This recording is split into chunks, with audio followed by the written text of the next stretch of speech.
Welcome to Revelation TV. Tonight, as you've just seen, we're going to be addressing one of the most crucial questions of our time, of all time. Is life by design? It's part of this larger creation debate, and it's a bit daunting for me to be addressing it, and even more so that I'm joined by an eminent Professor Stuart Burgess, Emeritus Professor of Engineering Design at Bristol University. And not only so, Stuart, welcome by the way. You really know something about human design, and I'll just read some more of your credentials without embarrassing you. You're the winner of many national awards for design, including the Wessex Scientific Medal for research on the biomechanics of humans and animals, which you told me that you pretty well study for fun. And then you're quite well known in certain circles, like the British Olympic cycling team, because you worked on the bicycle designs that won the Olympics. Was that in 2012? The London Olympics? It started in 2016 at Rio, okay. But also 2020 Tokyo, yeah. And Paris last year. And also you've worked on national design projects, including spacecraft design for the European Space Agency. So you know a little bit about design and the functionality of design, the aesthetics of design, which is really interesting because we're going to be addressing that today. But we want you to take part. Those of you who've watched our previous debate discussions, you can email live@Revelation TV or the text number on the screen, which I'll get wrong if I try to recite it now. Please email in throughout the whole show, and we will we'll stack up your questions and emails on topic, please. Not, you don't like my jacket or something. And we will then address those later in the show. But this big question, Stuart, we want to go for first, and that is life from no life. It's a big challenge for those who would say that it all came through natural processes. Now we're going to put a slate up on the screen, and we'll go through a number of questions that are presented by atheists and those who have a sort of a naturalistic worldview of origins. Can we put the first slate up on the screen? Atheists argue, this is with regards to abiogenesis, which you're going to define really much better than me. Atheists argue that life originated from non-living matter through natural processes. They argue it is possible because the first life was a simple, single-celled organism. First question, we'll give you the easy ones at the start, Stuart. Yeah, well, the theory of abiogenesis is the theory that life could just spontaneously arise from some kind of dead matter. And so it's quite common in biology books. It'll have this phrase, life started as a simple, single-celled organism, which is really a misleading statement, in fact a false statement, because in one sense it's simple in that a single-celled organism is more simple than a multi-celled organism or a human being, which contains many, many cells. But scientists now know there is no such thing as a simple single-celled organism. Just to give you one example, it's now known that you need at least 500,000 units of information in the simplest kind of single-celled organism. So how do you go from zero information to 500,000 units of information in the DNA? For the first cell, let's say. Yeah, so that requires a miracle, and a miracle requires God, but the atheists don't have God to produce that miracle. So why do you need 500,000 units of information in the DNA? It's because in order for a single-celled organism to survive in a hostile environment, to extract energy from the environment, to reproduce, it needs complex machineries like a ribosome for constructing proteins. It needs complex energy systems like ATP. It requires complex information systems like DNA. So a single-celled organism contains thousands and thousands of complex parts. It's really a miniature factory on a tiny scale. You know, if you think of a car manufacturing plant, it's a very complicated system. You need lots of robots and people for making parts and doing assemblies. You need computers to organize the whole factory. You need energy systems to energize the factory. The idea that a factory could just appear from nothing would be just ridiculous. And yet, a single-celled organism is more complex even than a car manufacturing plant. So this is why many scientists would say it's the Achilles heel of evolution. How do you get from nothing to that immense complexity? So it's very misleading to say life started as a simple single cell. Now, is there a, let's say, is there a missing link that gets to that first cell? You know, what is the argument? Because obviously that seems like, you know, it falls flat on what you've just said in the first 2 minutes. Yeah, it's a good question. And in fact, a lot of people don't know this, but in recent decades, scientists have been looking for a kind of missing link. And there has been a search for a very simple single-celled organism. And a couple of years ago, there was a world record, and it had something like 500,000 units of information. So they're on the lookout for this simple organism. And when the simplest comes along, it's in the news, but they still cannot find a really simple one. And if there was one, then why aren't there simple ones today? So I'm going to jump in before you say it, and that is in Romans 4, one of my favourite verses. When I was a kid, I memorised 12 chapters of Romans, believe it or not, to recite them. And I recited them all to my dad before he passed away. But he didn't pass away because he had to listen to all that. But he said to me at the end one thing. He said, there's one verse that you should hold on to, and that is, Abraham believed in the God who gives life to the dead and calls things that are not as though they were. And I've often reflected on that verse, and it seems to be the critical verse, you know, in terms of Abraham's belief, that not only in terms of the resurrection, but also in life coming from inanimate matter. I think it's very relevant. Matter. Yeah, it's relevant, and and it shows the magnitude of the challenge. Yeah, and so I don't want to steal all of the lines from the Bible, but the point is that there is an explanation from the Bible for this great conundrum. Yes, exactly. Yeah. And so we may talk about that later, but I'm intrigued now because the atheists must know what you're, you know, they're scientists. They must know these facts, and how do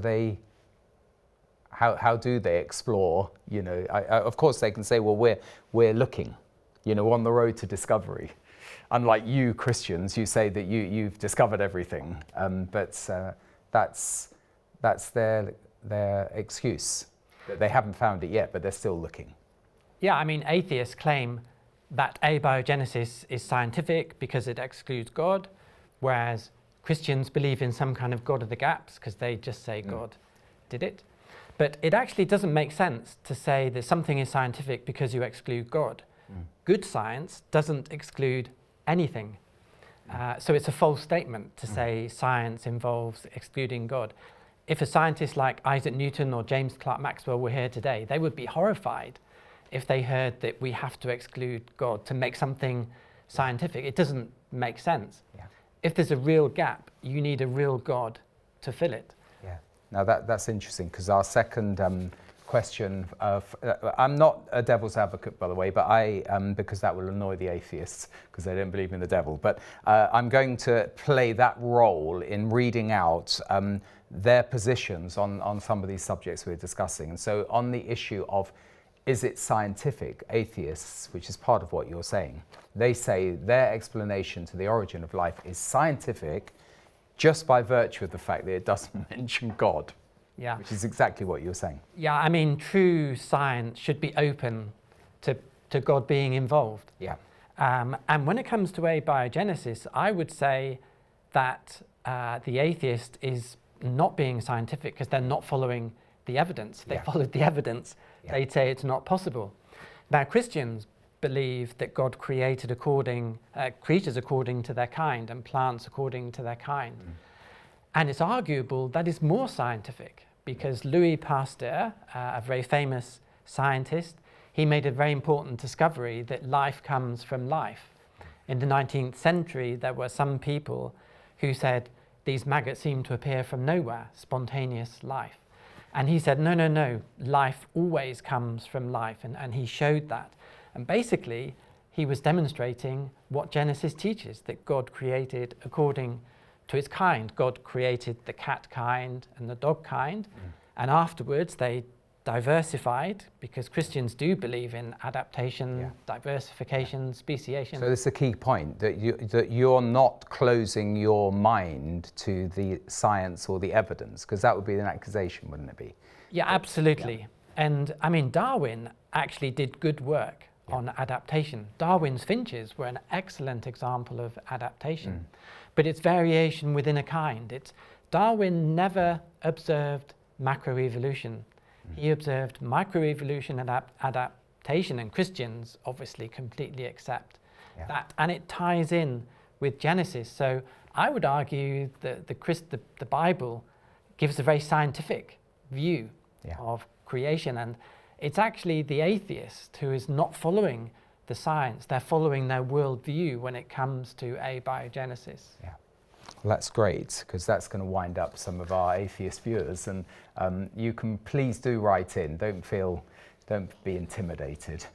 Write in, and we will read your emails soon enough. Now, the third point is this Miller-Urey experiment. Atheists argue that the famous Miller-Urey experiment from the 1950s is evidence for abiogenesis, because it produced amino acids, which are the building blocks of organic structures such as proteins. So we all I think most of us came across this in our science classes at school. So just explain a little bit more about Miller-Urey.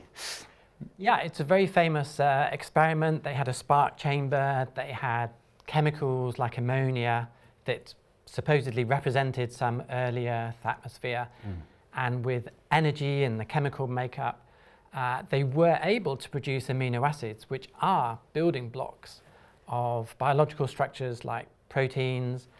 Interestingly, that famous experiment is still mentioned in biology books in schools, which actually indicates a failure, because there's no progress in the last 70 years, despite great labs, great scientists. More increasingly sort of technical, they've got no further than, so that itself is a failure.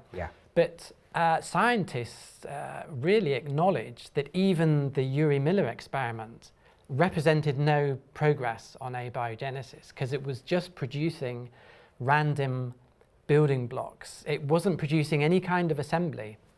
And as I was saying, a single-celled organism is a very complex assembly with complex machinery, and if you don't start assembling things, you've really made no progress. Exactly. So if you're a scientist or an engineer and you are honest, and you have integrity, and you're following this line of inquiry through experimentation, surely there would be some reports written up to say that we're barking up the wrong tree. Yeah. Are there any? No, and I mean, I've had this conversation with senior biologists. And I've said, do you think there's any evidence for abiogenesis? And they said, no, there's no evidence. And I say, well, why don't you explain this to students, to school children? Why don't you admit it? And they say, well, because we have excluded God, therefore it must have happened once, because otherwise we wouldn't be here. So they have this circular argument. We can be confident because we're here. And the reason we can be confident because we're here is because we've already ruled out God. So they use it as a kind of placeholder. So in the hope that, fingers crossed, they can come up with an alternative. But until then, they dare not, let the cat out of the bag to young children. Imagine you're out in a field and you see some stones. and you say, well, these stones could become building blocks to a factory. Maybe they'll just assemble themselves into a factory. That would just be a ridiculous thought, because they can't turn into electrical systems, they can't turn into machines. And yet that is what we're supposed to believe with abiogenesis.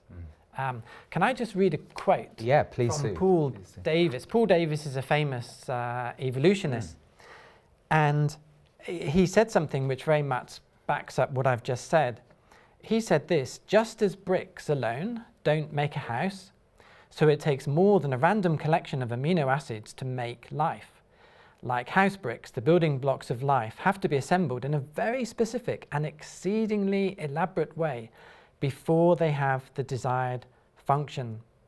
And then he goes on to say, many investigators feel uneasy stating in public that the origin of life, abiogenesis, is a mystery, even though behind closed doors they admit they are baffled.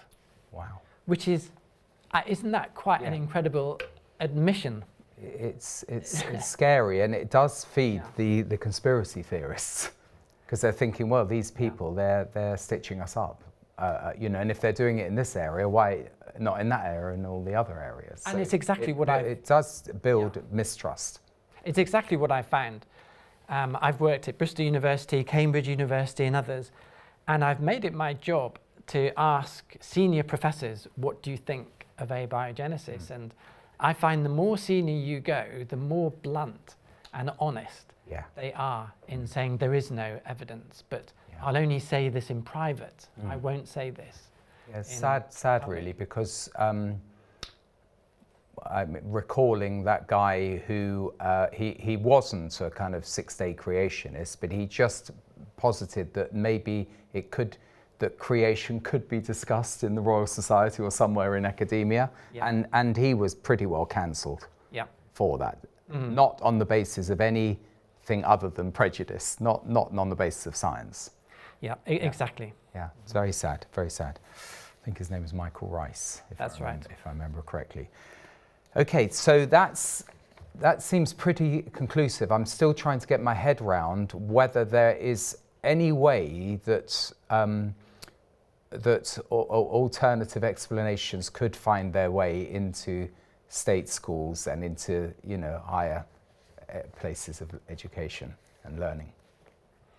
Yeah, I think it would be very reasonable to say that there are different worldviews. And I think one thing I find frustrating and sad is students are no longer aware of what the great scientists believed. If you believe in biblical creation, you stand shoulder to shoulder with the greatest scientists that ever lived. Newton, Maxwell, Faraday, Calvin. Some of these people came after Darwin, like Maxwell, Faraday, and Calvin and Ambrose Fleming. Students are unaware of that support, and or of their, you know, their openness to there being, you know, supernatural designer. I think not only were they open to it, they thought it was quite plausible. I think it would be completely normal and correct to have intelligent design as an opposing theory. And when I've been in schools discussing this, all of the children I've spoken to, whether they're Christian or non-Christian, have thought, I think that this would be better. I once gave a controversial intelligent design lecture at Bristol University, where hundreds of students came, and they were very disappointed when the university said we can't have any more of these discussions. The students absolutely would love intelligent design to be debated. Yeah, how sad. Having something just occurred to me, because it's sort of current in the news, and that is that the Office for Students, I think I'm correct, have said that there should be freedom of expression in academic institutions. So the very things you're talking, and that was over the, you know, biological reality. So the same people who are saying that you're not living in the real world on this whole area of, you know, gender, you know, and sex are not themselves living in the real world. I'm now looking forward to having more talks on intelligent design following the government's new policy. Yeah, excellent. So, okay, so there is hope there. We're going to drill in more detail. And I suppose this is partly drawing on your own investigation of what we'd call biomimicry. And biomechanics. Yeah, and biomechanics. Yeah. Great. And so we're going to look at, this argument that is out there on overdesign in various aspects of it. So atheists argue that humans have evolved to be good hunter-gatherers. And this explains why we have clever brains. I'd like to drill into this. Mm-hmm. Well, a very important principle of evolution is that we should have evolved capabilities that are just enough for survival. You can read this principle in lots of evolution books. So we should just have enough capabilities to be a hunter-gatherer. We shouldn't be over-designed in any way. It's like an engineer designing a car that gets from A to B, not with any extra luxury or comfort. Yeah.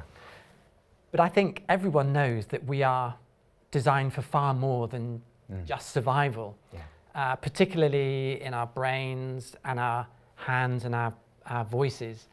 We're designed to be very creative and to do great things. Which is kind of superfluous, or does it sort of strengthen, the perpetuity of the species to be over-designed? Yeah. It doesn't. Is that what you're arguing? Yeah. Yeah. I mean, if you take, for example, our brains. Yeah. In recent years, incredible discoveries have been made. Our brains can perform 1 billion calculations per second.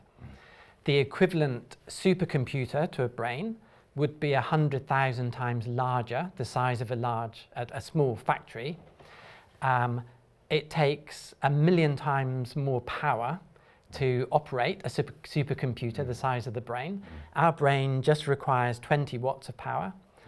The equivalent supercomputer is 20 megawatts of power. Wow. It's quite incredible. Yeah. So why do we need this supercomputer just to be hunter-gatherers? Why do we have an incredible capability to understand mathematics if we're just hunter-gatherers? I don't know if you know this, but there's a competition to memorize the digits of pi, which is this. Oh yeah, I did know that actually. And the world record is over 80,000 digits. Yeah. It takes over 10 hours to memorize. I wouldn't recommend memorizing pi, but it's one of these examples that shows we're just over-designed in our brains. Why do we need the capability to write a Beethoven's Fifth Symphony? That incredible creativity. And it's not just me saying this, but quite a number of evolutionist atheists would agree that our brains are over-designed. Even Alice Roberts, who has been vice president of Humanist UK, she has said it's perplexing. Why is the human brain so over-designed? She's trying to find an answer to that. And I would like to tell her, well, there is an answer to that. That it is exactly what you would expect if God had created us to be the pinnacle of creation, to be stewards of creation, to enjoy life, to be creative, having been made in God's image. Then our powerful brains are exactly what you'd expect, but not what you'd expect if we were just evolved enough to be hunter-gatherers. Yeah, I would say to Alice Roberts, again from Acts 17, that the answer, as it were, God is not very far from you. Because I think we feel a burden to communicate to folks who are within, as it were, this groupthink bubble, and they only need to just step out of that bubble, and there's a much wider world. And in one sense, the accusation of those who take a scriptural view is that they're narrow-minded, but it does seem to be very narrow to exclude this whole wider area of research and discovery. So I'm hopeful. I can see we have an email from an atheist. I'll be interested to read the emails.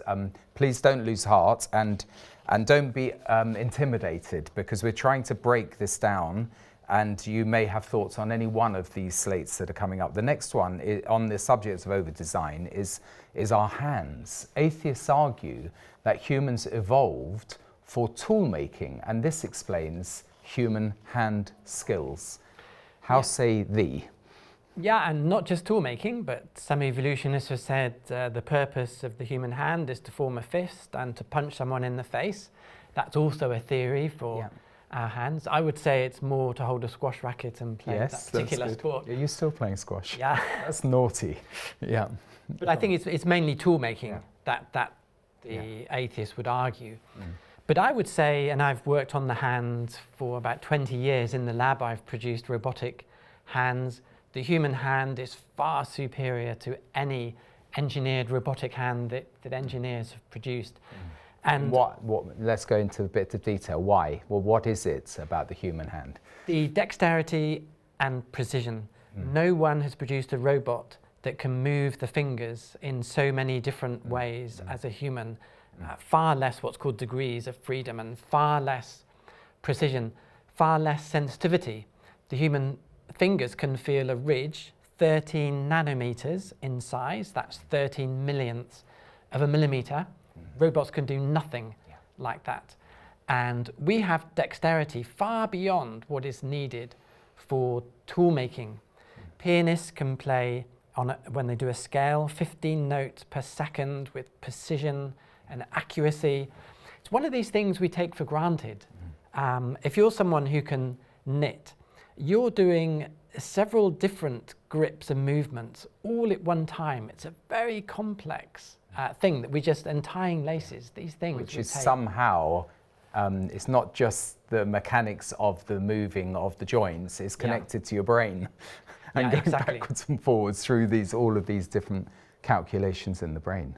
Yeah, exactly. I can't knit myself, but I really admire people who can.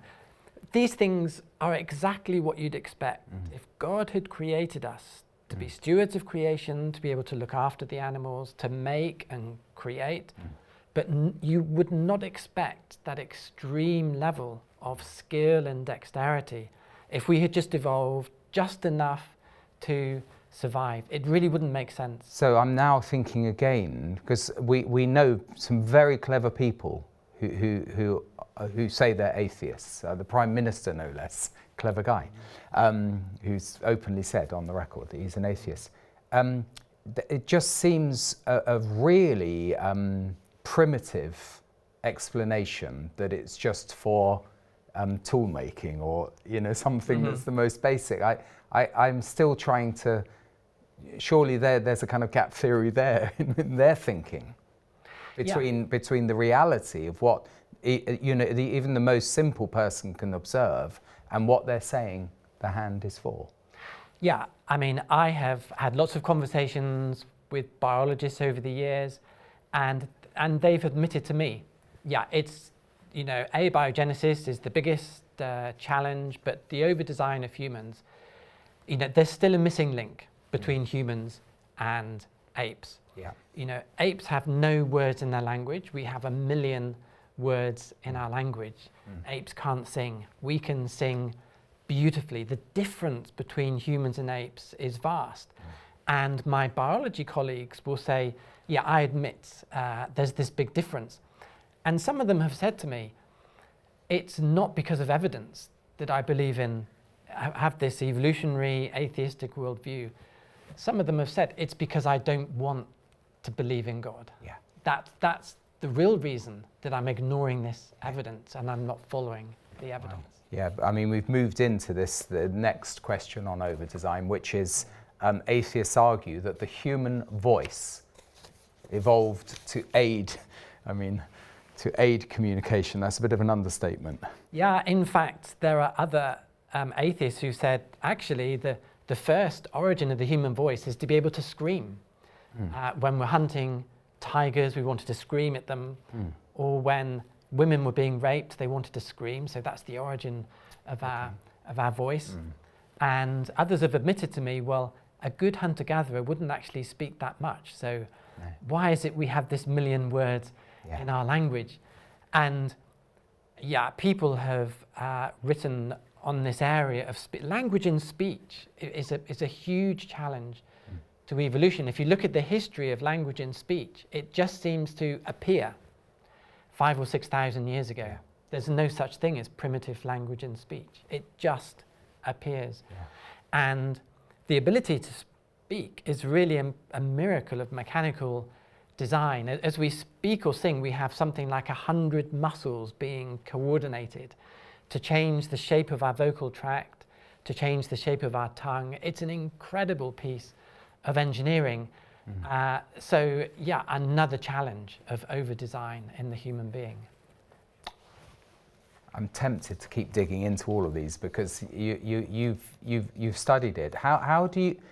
So I can understand. Most people can understand the hand. How on earth can you get into the all of these muscles that are moving to enable us to speak? That's quite a feat in itself, is to study the subject.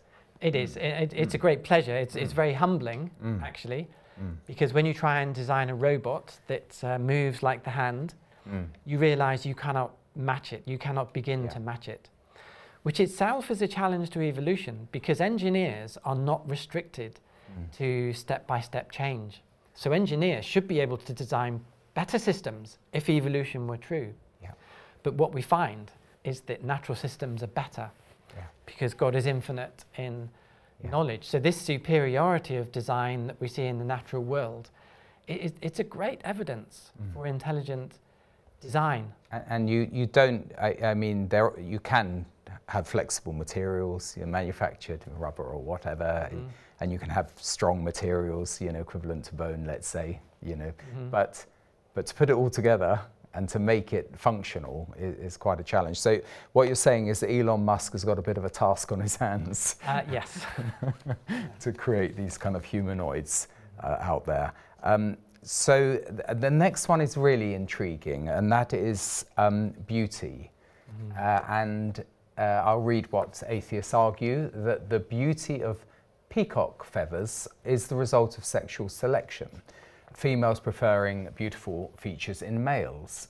Atheists argue that the beauty of birdsong is the result of male songbirds marking their territory. Again, quite lacking in ambition, I would have thought, trying to describe these two areas. Now, you've spoken about the human voice. Could we start with bird songs first, which are wonderful if anyone gets up early enough in the morning? Yeah, I mean, just to mention, beauty is another controversy within the theory of evolution.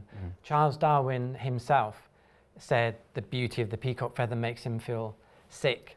But actually, I would say birdsong, I would say is one of the biggest challenges in this whole area, because whereas one could try and argue that the female peafowl, the peahen, is attracted by a beautiful male, in the case of birdsong, it's different. Male songbirds will sing to mark out their territory. So you can't actually say, well, the reason for the beauty in the song of the songbird is they're trying to attract a mate. They're actually trying to mark out the territory. So what the evolutionist tries to argue is that a more beautiful song is more frightening to the neighbouring robin or the neighbouring blackbird, which is a very difficult theory, because the musicality of songbirds is really quite incredible. Not only do they sing with a time signature and a key signature, but they can go from transposing from a minor key to a major key. They have phrases and musicality, like finishing with finality. In fact, you need a degree in music to fully appreciate the musicality of songbirds. Sometimes it's been compared with the music of J.S. Bach. Yeah. So how can they be serious that a more beautiful song is more frightening to a neighbour? It's a really a challenging area. So summing it up, it points to an extravagant designer. There's an extravagance there which is absolutely nothing to do with functionality. Yeah. God in his kindness and goodness, wanted these creatures to fly into our gardens and to sing a beautiful song. This is exactly what you would expect from a creator who would want to create a beautiful world. And it also makes sense, by the way, that he would get the male robin to mark out the territory, because animals are not stupid. They always do things for a reason. And so God gave the robin and the blackbird a reason to sing, to mark out their territory.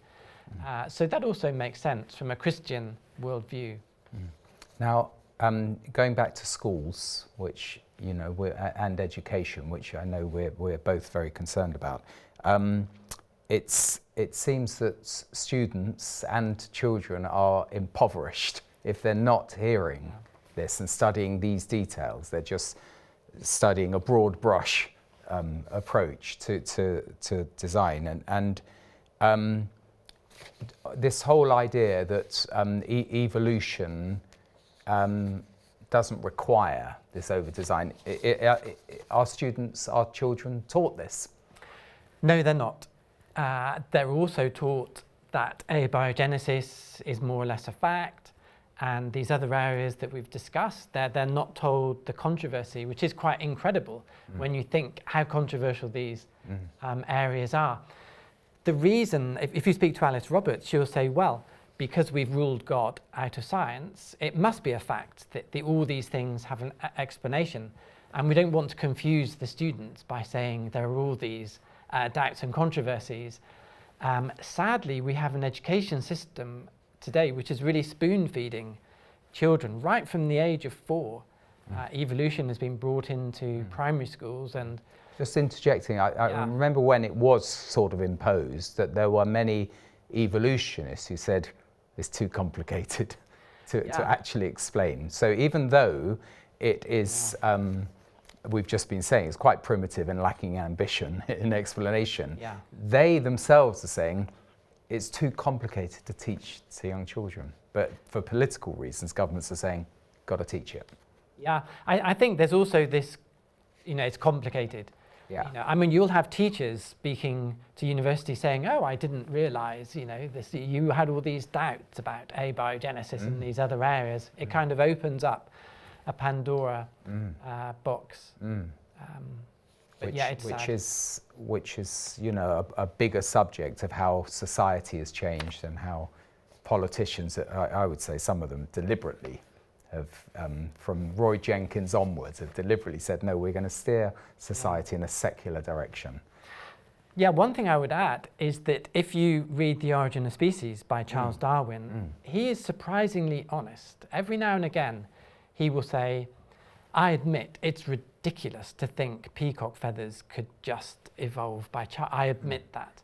And he admits that to think of the eye evolving step by step, I admit that's ridiculous. All through his book, he'll say this. But we've lost that. In modern society, you're not allowed. In fact, you're criticised. Any biology author who writes a book saying, this will sound strange, they will be ticked off. There's a kind of bullying. There's a, you know, this, so times have changed. So I, like many, a subject to books I've read, and I remember many years ago, I actually read The God Delusion before God is Not Great, but could I just, because we've been talking about the over-design of humans, and if, you know, more than that, the magnificent design of humans. Now Christopher Hitchens, I remember reading it in this book, and so I just looked it up on AI, and this is gleaned from what his view is on the inadequacy of the design of humans, which he would say points to there not being a benevolent creator. So these are his arguments. He points to the human body's imperfections, such as the painful process of childbirth, the aging process, and the existence of diseases and suffering as evidence against a perfect design by a benevolent creator. As I said to you before, these are schoolboy arguments because I remember them from my school days. But you know, how would you answer that? Thankfully, Christopher Hitchens isn't in here because he would completely, muddy the water so we wouldn't get to the point. But what would be your answer to that argument that there's not a very good design? There's a couple of things I would say. Firstly, there is a difference between disease and design. The human knee is a brilliant design. If you get arthritis, that's not a very nice thing. But the two things are different. And I can give you an illustration. I love German engineering. I love BMW cars. I can say it's a fact that that BMW engineering is a masterpiece of engineering. But that BMW car will get old and rusty. That does not mean you cannot say it started off as a masterpiece of engineering. And exactly the same is true of human joints. They are brilliant designs. And if you speak to my colleagues at Imperial College, they will tell you that human joints are brilliantly designed. But so you have to put disease and aging as a separate thing to. And can you also say the aging of the species, let's say, that actually things sort of drop off the DNA code? I don't know what I'm talking about, but so over time things are going to look a lot worse, 4,000 or 5,000 years down the track. Yeah, it's a very good point. Creationists believe in devolution. Right. Life started as perfect Adam and Eve, and everything is devolving since then. So creationists do believe things change, but in that direction. I could also mention, of course, in the Bible it talks of the fall of Adam and Eve. God created a perfect creation, but because of the sin of man, we've messed up the world. So we do have suffering and we do have disease, but you can separate design from disease. Yeah, no, that's a really good answer, actually. And by the way, I'm reading these great, protagonists or antagonists before I bring your emails and texts in. But this is the famous Richard Dawkins. Sadly, Christopher Hitchens isn't with us anymore, but I hope that I'm accurately describing some of your points, Richard, if you're watching. Richard Dawkins, the first point, argues that attributing design to a designer god, have I got the right one here? Yes. To a designer god doesn't solve the problem of explaining the origin of that designer, potentially leading to an infinite regress. Well, I remember this from school, but what would be your answer to him? Well, the first point he makes is that the burden of proof is on those who believe in a creator designer. Is that true, or is the burden of proof on both sides? I would say the burden of proof is more on the evolutionists, because there's zero evidence for abiogenesis, and they don't have a god to produce this miracle. So I would say they have a harder job. Going back to the point of the origin of the whole universe, if there's a real gap, you need a real god to fill it.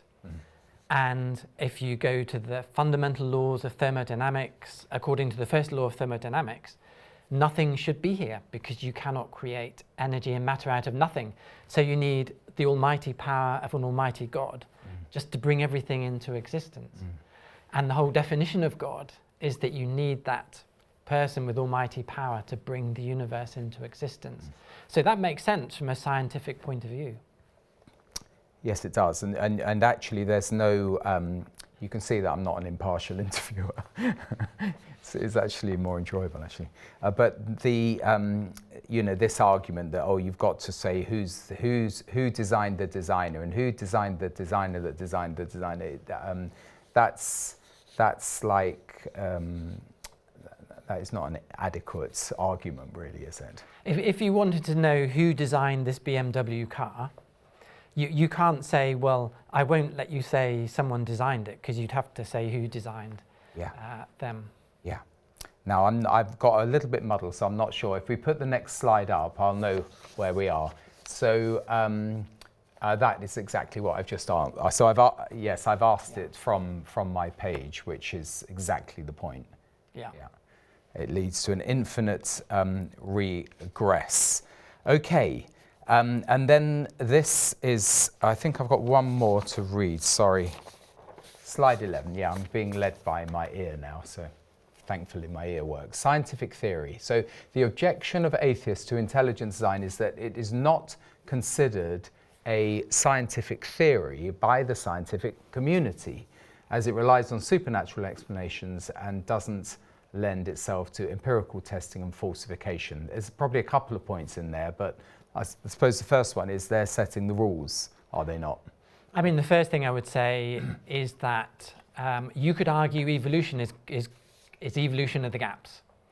And I've had non-religious biology professors saying, I admit that evolution is evolution of the gaps, because we don't know how abiogenesis works, but we just say evolution did it. So you can argue both ways. I would also say that irreducible complexity, the idea that you often need a minimum number of parts to make a system work, that's a very scientific argument. And the fact that you can find many websites that argue against irreducible complexity, they are therefore acknowledging that it is a scientific argument. So the idea that there's no science is completely wrong. And if I can just mention, last August in the Institute of Physics journals, I published a paper called Universal Optimal Design of the Vertebrate Limb. And the whole purpose of that paper was to disprove Darwin's homology argument. If intelligent design is not scientific, I wouldn't have had that paper accepted by a top journal, because I mean, this is a very famous argument of Darwin. If you did biology O-level, you would have seen a famous diagram of the vertebrate limb of a human, a whale, a bird, a frog, very similar bone layout in the limb. And Darwin said that can't possibly be optimal for all of these different creatures, so only evolution can explain that design. Well, in my paper I said, now with modern science, now we understand hydrodynamics and aerodynamics, we now know that the vertebrate limb is optimal for all of these creatures in contradiction to Darwin. And in that paper I said this challenges Darwin's homology argument. So this is in a leading journal. So that's wonderful. Intelligent design is fully scientific, and it is being published in papers. So you're there in the mix, and people can Absolutely. now write and try to seek to refute it. Rebut it. So do look up that paper. Yeah, it's golden access. Institute of Physics. That's wonderful. Because I do remember Stephen Meyer, if I'm allowed to quote him, writing this book, Signature in the Cell, which became, I think, a New York Times bestseller until they discovered his faith positions, and then they tried to cancel it. And around the same time, I watched or listened to the Life Scientific, which is Jim Al-Khalili, I think his name is. He interviews various scientists about their lives. Now, they got onto the subject of the peer review system, which I found interesting. It wasn't in the context of creation, but they pretty well concluded that it's not fair, it's not fit for purpose, and prejudices and biases come in. And I think creationists, if we're allowed to use that term, do get quite a raw deal. And it's a self-fulfilling argument to say, well, you're not scientific because you're not published. So I'm pleased to hear that you are. But you're only not published because they don't want to, they've decided, irrespective of the merits of your thesis, you don't merit publication. Yeah, that's not fair. Yeah, that's exactly true. And as I said earlier, science should be open to all possibilities and open to free criticism. And it comes back to this fundamental thing of excluding God from science, which is there's no justification for that. And the great scientists would be horrified if they saw that going on. Should we risk some interaction with our viewers? Thank you very much for writing. You'll be relieved to know that I'm now going to read some of your texts and emails. I hope they're on message, but we're going to risk it. This is from Dino. You're the first one, or Dino, on the subject of creation. What about the multiverse theory? It's not quite on the subject of life from no life, but it is somewhere on the continuum. Infinite universes. and we just happen to be in the one which supports life, with multiple universes that have no life. I'm not saying I believe this, but the multiverse theory has gained traction these past few years. What are your thoughts on this?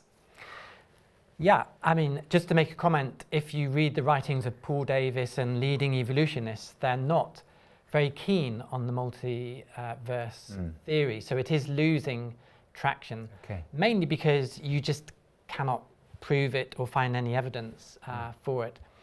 But it's trying to overcome the problem of fine-tuning in our universe. So in a way, it's showing it's evidence for intelligence. So just for our wider audience, fine-tuning of the universe. Again, within our little circle, everyone knows what it is, but just for everyone out there, what does that mean and what's the implication of it? Yeah, because astronomers have found that the Earth is a very privileged, special planet, just with the right conditions for life, and life itself has just the right design, and scientists can see such fine-tuning of every parameter involved in life in the universe. They're seeing that it requires a lot of faith to believe that life could just evolve. And so it helps if you had an infinite number of universes, then you're increasing that probability, the chances. So in a way, it's kind of evidence for intelligence. It shows the weakness of the atheist argument. But very recently, atheists or scientists are not keen on the multiverse theory. It's losing traction. Yeah, interesting. Because Stephen Hawking, you know, his brief history of time, it was all based on just one point, but subsequently he did try to sort of make that point a little bit, you know, more accommodating of other beginnings, potential beginnings. Why do some people say we came from the sea? This is from Margaret. Okay. Yeah. I mean, it's probably part of the progress that, you know, it starts with fish and then crocodiles and then, you know, amphibians. Yeah, but also because some mammals supposedly went back from the land to the sea, like whales, and because we have a very, very, very different skin to apes. I think there are some kind of bizarre theories that maybe we had just come out. So, yeah, there are some wacky theories out there.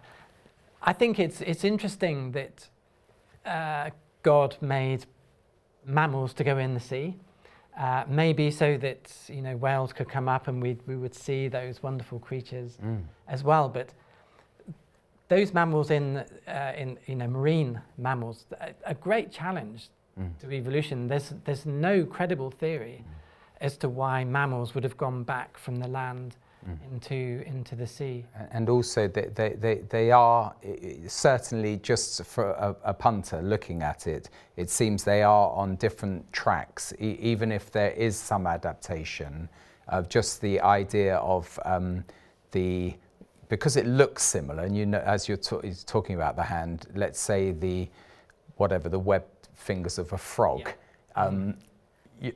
they develop in a completely different way to the digits of a human hand. Yeah, it's common design from a common designer. Yeah. And it's such a good solution that it works in very different contexts. Yeah. But if I'm right, one sort of comes from a clump and the fingers emerge, and the other is completely different in the way that. But I'm out of my comfort zone. But I gave you a good. We gave a good shout for you, Margaret, on that one. Eddie, please give us a good email on the subject, and I'll read it out. Can't always go back to Billy Graham. So here we are, Alan.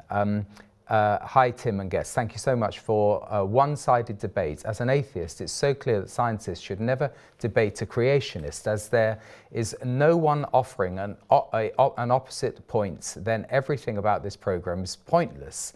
By the way, I'm reading out what the atheists would argue. So if you want to add to that, that's why I'm reading your program. This is such an unfair program. Without a response from anyone, I will ask what your guest credentials are, what qualifications he has in all sciences, and whether or not he has peer-reviewed presentations which would change evolutionary acceptances. Thanks, from Alan.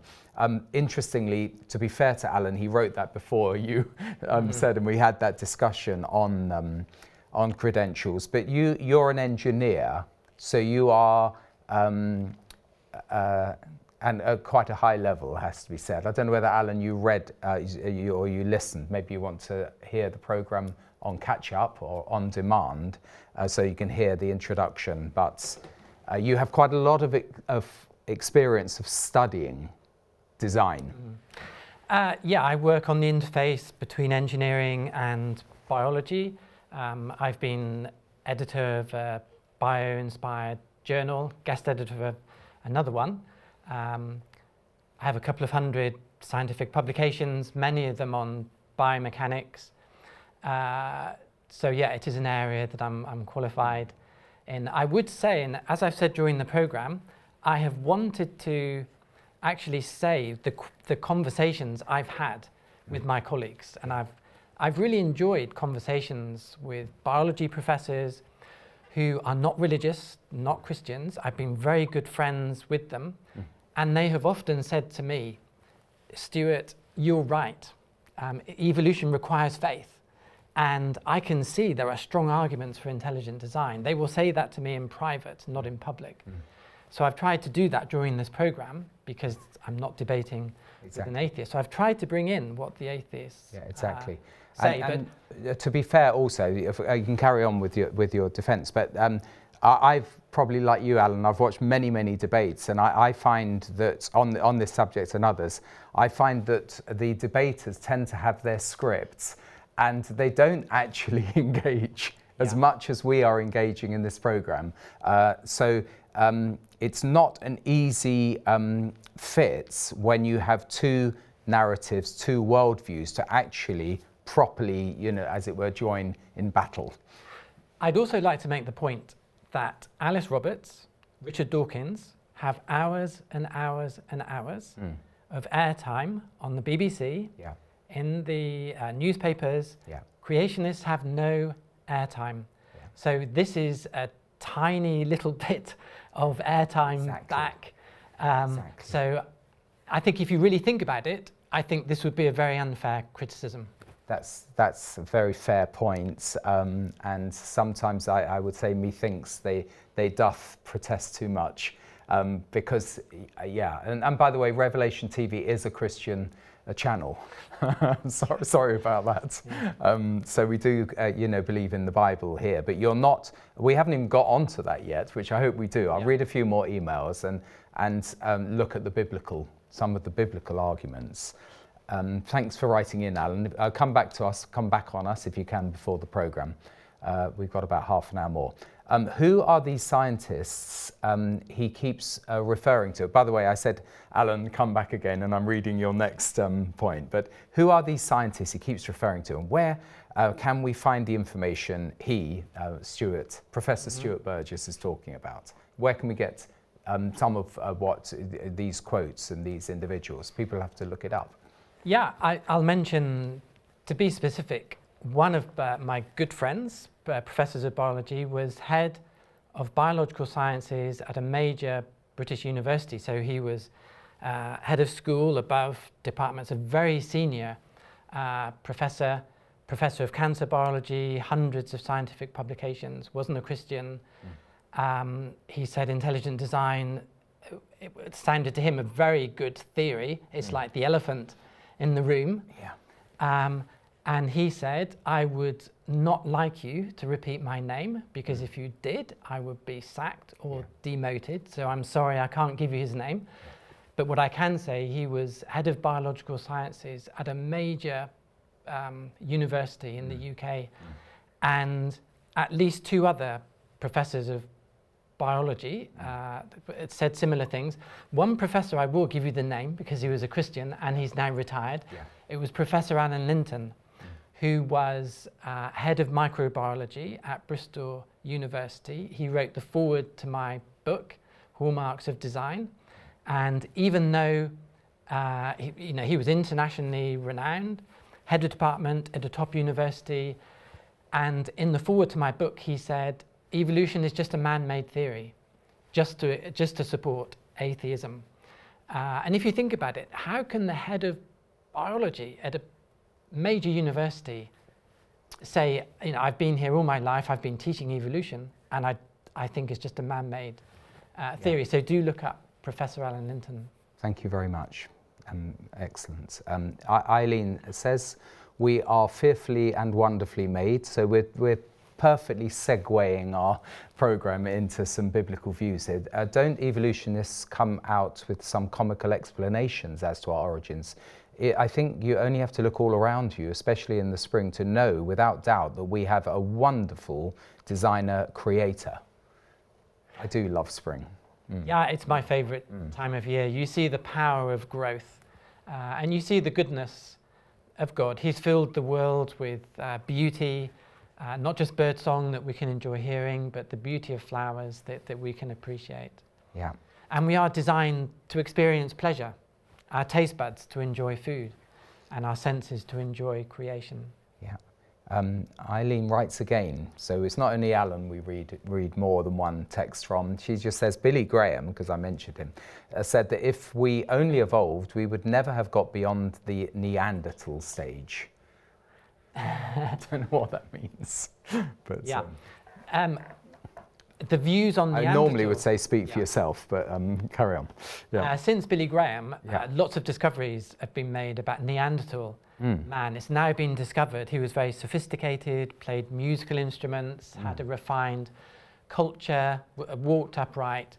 It's now known that Neanderthals were fully human, as much as us, as intelligent as us, and as cultured as us. And when you look at so-called ape men evidence fossils, what you actually find is that they're either completely ape-like or they're completely human-like. And Neanderthals were completely human-like. Yeah, thank you. And now Jean says, regarding beauty, I don't know how relevant this is, but my old cockerel used to pick my cherry blossom and present something it to his hens. Surely Overdesign. It's a good example. There are bowerbirds and other birds that specialize in beautiful nests and beautiful gifts. So yeah, I think God has put lots of interesting aspects of beauty throughout creation. God loves beauty. This is an email from Colin. At the same time as your program is broadcasting, the Catholic channel EWTN is showing a program presented by a nun presenting the theory of evolution as true. Does the Catholic Church generally agree with evolution? That's quite a general question, but it's interesting. Yeah, I think the latest Pope does believe in evolution, but I know many Catholics who believe in intelligent design. I work with the Discovery Institute in the United States, and some of their leading scientists are Catholics and absolutely believe in intelligent design. In fact, I've had several Muslims write to me who believe in intelligent design. So it's not just evangelical Christians. Okay, I'm going to read some more emails and texts a bit later, so keep writing in. I've got a few here in the can, as it were. Now that you've had to answer all of these questions, what is the biblical, what can you see from the Bible on this subject of intelligent design? The Bible talks a lot about intelligent design from the beginning to the end. From the beginning, how God created creatures according to their kind.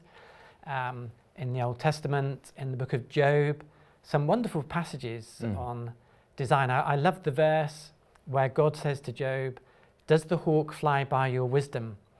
That's very relevant for today because I work with my colleagues in the aeronautical department and they're still trying to work out, how do birds fly so well? Really? One of the things they're looking at the moment is when a bird is coming down to land, it could be flipped upside down, but it knows how to correct itself. And engineers can't do that with airplanes. And so that verse, does the hawk fly by your wisdom? It's very, very, very relevant. Yeah, amazing. But then we get to the New Testament and the famous verse in Romans 1:20, Since the creation of the world, God's invisible attributes are clearly seen, being understood by the things that are made, even his eternal power and Godhead, so that we are without excuse. Creation not only shows a creator designer, but it shows his power, his wisdom, and his goodness. And we don't have an excuse. Some people are trying to claim we do have an excuse, but the Bible makes it clear we don't. I just flipping over to chapter 2 of Romans, if people want to read beyond the classic passage, it says, but because of your stubbornness and your unrepentant hearts, you won't accept this. Yeah. You know, and you're choosing, as it were, not to accept it. Those who seek glory, honor, and immortality, you know, and those who don't. Yeah. It's that kind of a kind of an orientation. Are you actually going to, as you said earlier, go where the evidence is, or are you going to refuse to? I've stolen your line. Yes. Eddie writes, even if atheists are wrong, this does not mean that Christianity is true. Islam might be the true faith in that case. But that's not our subject for discussion. But no. I mean, I've a couple of years ago, I was invited to India, and some Hindus said, "Well, why would the world show the Christian God, not the Hindu God?" And I said a few things to them. I said, well, firstly, we have evidence of a great flood. The fossil record, the Bible speaks of a flood. One interesting point I made about design is that from experience and design theory, if you have a big committee, you don't end up with a harmonious design. There are lots of examples of that. And if you had 100 Hindu gods, you wouldn't expect such harmonious design and beauty in the world. So I gave them that. That's a good argument. And then just one other one I can remember I gave was the morning star representing the Lord Jesus.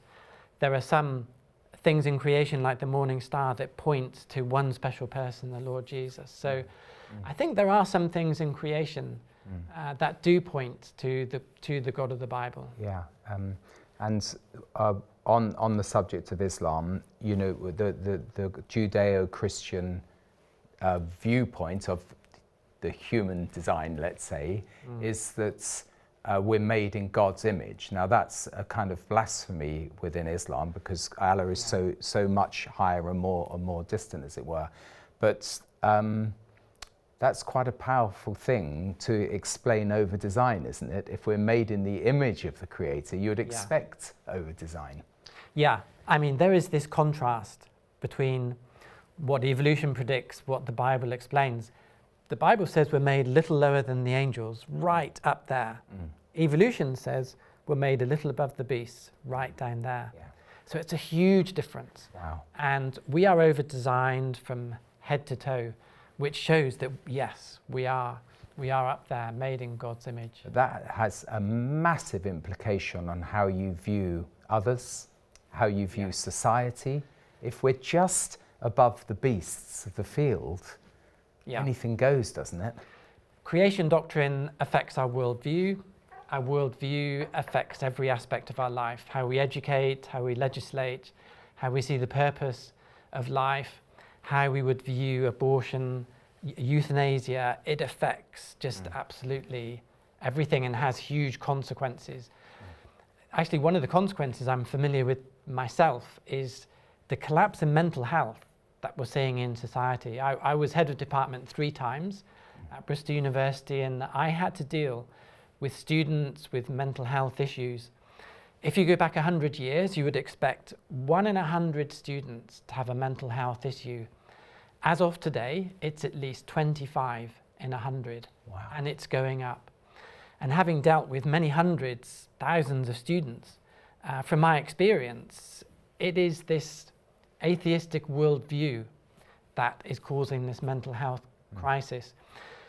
It doesn't actually hold out much, you know, and you know, one of the tenets is we don't need meaning. So lack of meaning it does leave you a little bit. emaciated. I think it was in the Daily Telegraph, the atheist Professor Peter Atkins of Oxford University, he said, you know, the outcome of atheism is we're just a bit of slime on a planet. So what a contrast with you are crowned with glory and honor. You are made in God's image. What a contrast between those two things. Yeah. And I think we're seeing the consequences of that in the mental health crisis. Okay, thank you. Pleased that we're covering more than just a few questions. Now, Keith says, how can atheists explain consciousness? For me, this is as amazing as the physical creation. I think that's a good question, because a big difference between animals and humans is animals follow their instinct. They don't have powers of choice. If they did have freedom of choice like humans, nature would just collapse. You know, they wouldn't migrate those incredible journeys. But humans are unique in that every second we can choose what to say, what to do. Sometimes we do ridiculous things, we can do very creative things, but we have self-awareness, consciousness, powers of choice, completely different to animals. And again, it's another evidence that we are this special creation, the pinnacle of creation.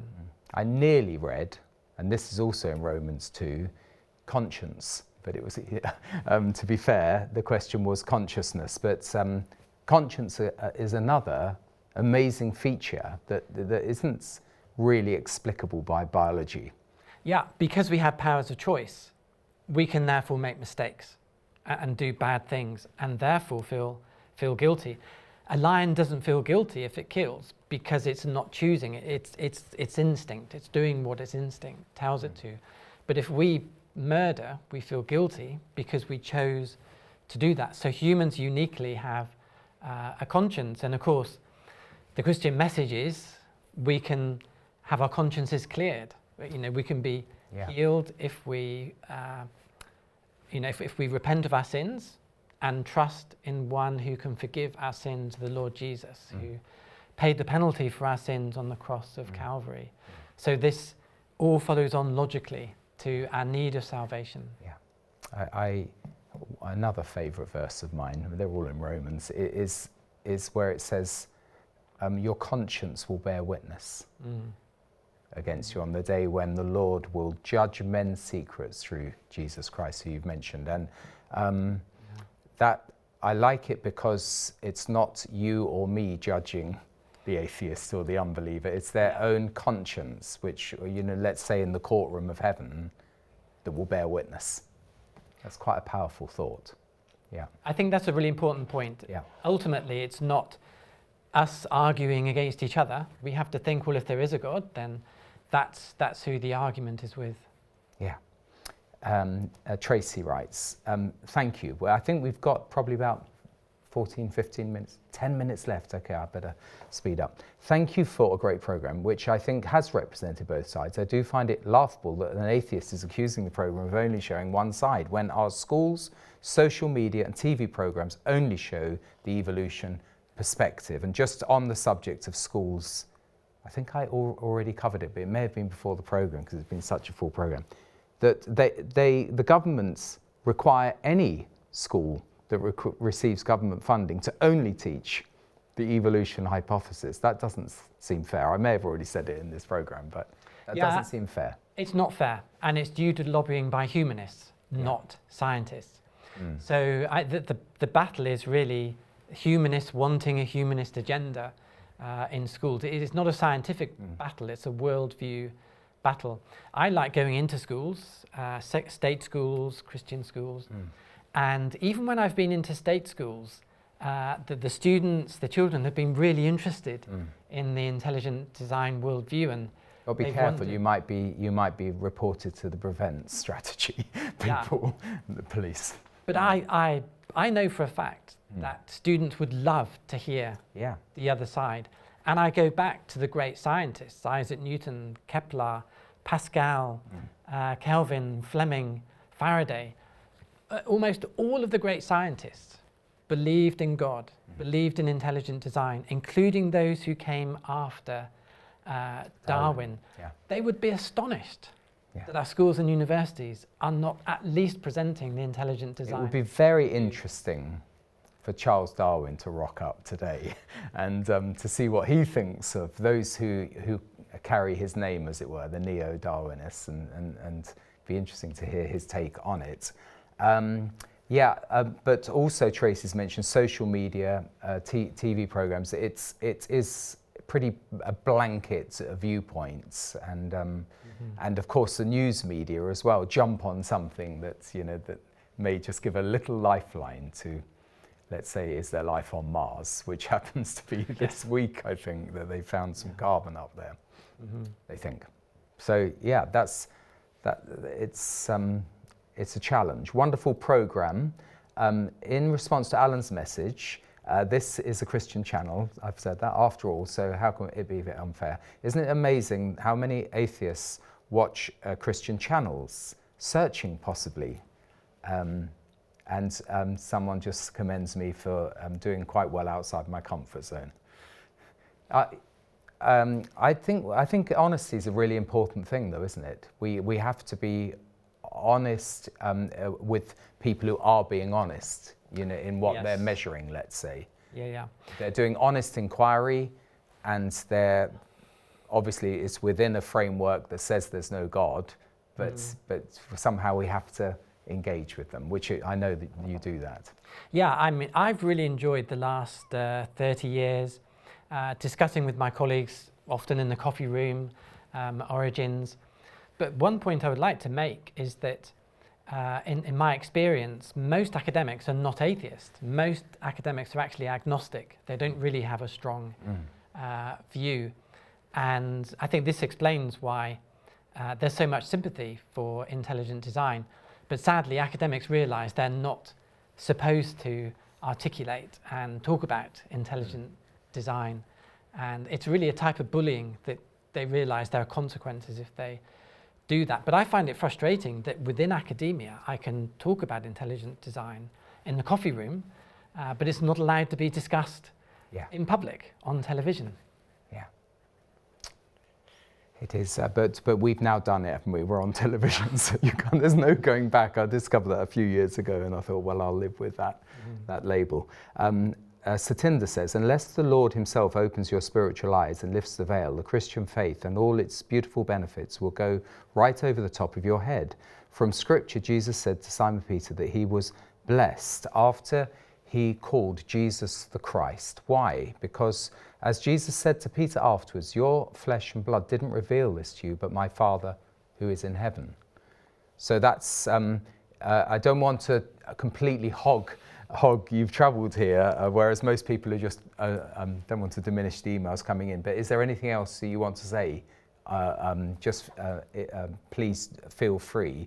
That we have another comment from Les, if I can find it. Here it is.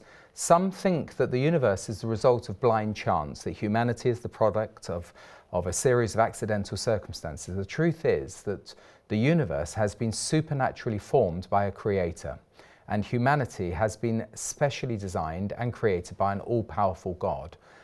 The answers are to be found in the Bible, and it tells us that in the beginning, mankind and the universe were created by an infinite, personal, almighty God.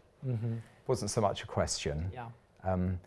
People might think that we've planted questions in here, and I want to read this one just to show that, if I can find it, just bear with me. This one. How has the human body been designed to run a sub-3 hour marathon at age 60? That's from someone called Tabby.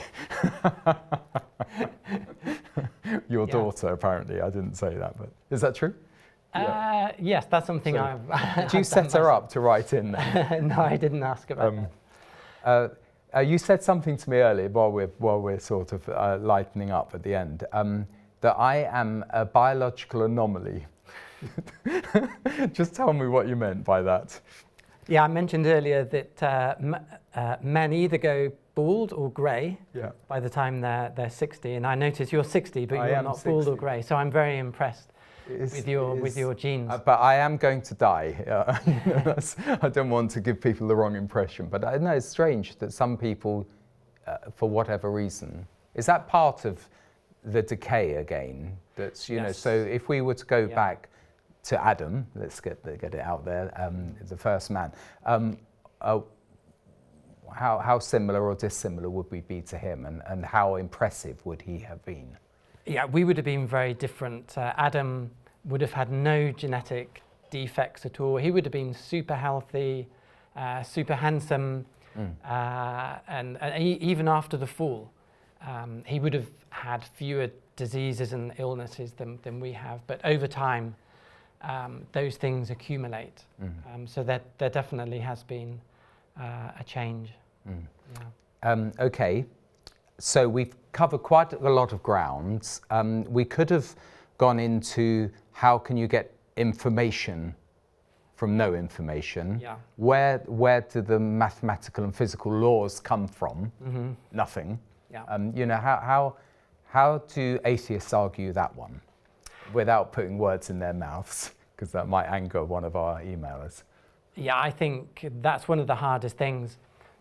Our ability to think in terms of mathematics. And it was Isaac Newton who really kick-started mathematical theories with his invention of calculus. His motivation for doing that was his belief in God, wanting to think God's thoughts after him, believing in an ordered universe. And that's really what really inspired him to use mathematics. And again, I think that's a great evidence of design. So an argument, now that our viewers have run out with arguments, the argument about Galileo was that, Galileo was the honest scientist and the church was trying to crush, honest scientific discovery. Is that a true reading of the story of Galileo? Well, Galileo showed that the Earth is not the geographical centre of the universe. To true Christians at the time, that was not a problem because the Bible teaches that the Earth is at the centre of God's purposes in the universe. So there was a misunderstanding. There almost certainly were some professing Christians who thought it was a challenge to Christianity, but it wasn't a challenge at all because the Bible's never taught that the Earth is the geographical centre of the universe. Another text has come in by someone anonymous, just saying, what does Professor Stuart Burgess think about chimpanzees that can use tools and are developing short-term memory skills? Is there a reason why we are similar? Yeah, some animals have the ability to learn certain skills and use tools, not just chimpanzees, but also birds as well. But the difference between a chimpanzee and a human is just vast. I mentioned before, humans have 1 million words in their vocabulary, apes have none. Human skill is vastly beyond that of chimpanzees. There's just no comparison between the two. If you're interested, I've written a book on the design and origin of man, and that goes through many of the differences between apes and humans, so you're very welcome to look at that. Okay. Just after that, please. Like if I could mention... Yeah, no, please do. You've got a minute to plug. I should have been more courteous and asked you to start earlier. Actually, this one is not my own work, but there's a YouTube talk, How Did Life Begin? And it's by Andrew Saywell, who has some qualifications in chemistry, by Truth in Science. And it's an excellent hour-long YouTube, really investigating the theory of abiogenesis. So how did life begin? I really recommend that. So it's sort of just concluding in our final minutes, is life by design? Absolutely. Or by random chance mutations? Absolutely, yes, by a designer who's infinitely above human designers. I've had the privilege of working with some of the best designers in the world at NASA, Panasonic, Team GB, but none of them compare with the knowledge and power of God. Professor Stuart Burgess, Thank you so much. Thank you for your humility as well, and dealing with all of our questions. And thank you for all of the emails and all of the questions, and we will carry on the creation debate. God bless you. Thank you so much.